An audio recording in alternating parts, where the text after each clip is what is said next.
Let's talk immigration, Esther. Big new 5-point rollout by the new Home Secretary, James Cleverly, designed to target and bring down our legal migration numbers. What do you make of it? Well, this cabinet is clearly obsessed with 5 points. I don't know why, but I do think that it's addressing some hard truths. At the end of the day, the government has to realise that this kind of immigration is unsustainable. They've raised the minimum threshold to get a work visa to salary threshold to 38,700, which is like over £10,000 above the minimum now. And excludes the NHS and care exactly, workers, right? But you cannot offer a 20% work sort of discount for workers in areas that have shortages, which totally makes sense. At the end of the day, Britain has to make a choice. We can be drunk on foreign labour and be obsessed with mass migration, or we can choose to make these businesses make hard choices to train up and skill up our own population. Right, and the problem it seemed to me, Ava, with the whole thing is when you crunch the numbers, take the ones who come in for our health and care service, right?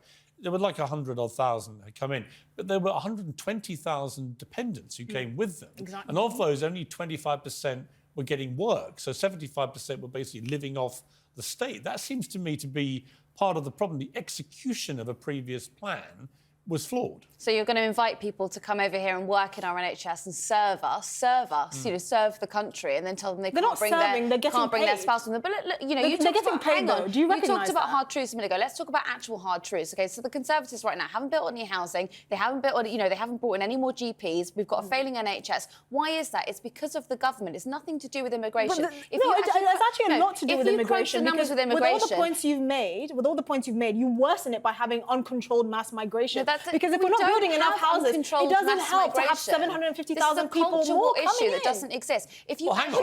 We just had record 750,000 net migration last year. That is uncontrolled net migration. And we've got an ageing population that is dependent on the state pension, so we need to have... We actually have I tell you what we do have. In my estimation, one of the biggest problems, we have a lazy, entitled population where 5 million people are now off work because they're all sick, right? 6 million. You sound like that book that Kwasi Kwarteng and Dominic Marbury... It's a joke. And by the way, a third of that 6 million... We've stopped working in this country. Don't have to look for but work. now we're conflating two different issues here, because let's actually look at migration. Let's look at the numbers or the amount of money that immigration brings in. They're net 3% positive. That's how much they bring to our economy.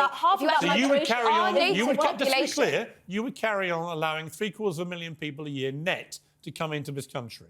Yes, I would. So over the next 10 years, you'd have nearly 8 million people come in. I would argue... Legally. Well, you would argue, but you would be wrong. So the population would increase by that. You can't both go to me. Let me actually answer. We argued for this during Brexit. You wanted global Britain. We wanted, we wanted to control our borders. And you wanted... No, that's not what this looks like. You wanted people to contribute to the economy, and people are coming in here and guess what? Half of those people are not doing that because they're all dependent. That's not true. Unrestrained migration.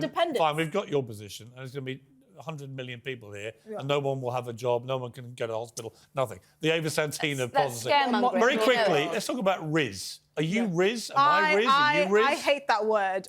The Oxford University Press says it's the word of the year. Internet slang apparently for romantic appeal or charm. It means to chat up. If you had good chat. But do I have rizz or not? Yeah, I've seen your wife. You obviously have good chat. You obviously have rizz. But does it work on you? Yes, it actually does. I require rizz. Ava, am I rizz? It's not just in dating, It's like, so when you're interviewing someone, you've got a bit of rizz. You have people in here who you've never met before, and you can get good stuff out of them. That's a bit of rizz. I think and do women have rizz too? Depends on the woman. I depend. Mainly men. I don't really have rizz. I don't need rizz. I don't like to give a lot of rizz, yeah. I don't need it. You know what? I'll take... We take rizz. I'll take a little... Should we all agree we've all got a little bit of rizz? A little bit, just a sprinkle. Good to see you, Pat. That's it from me.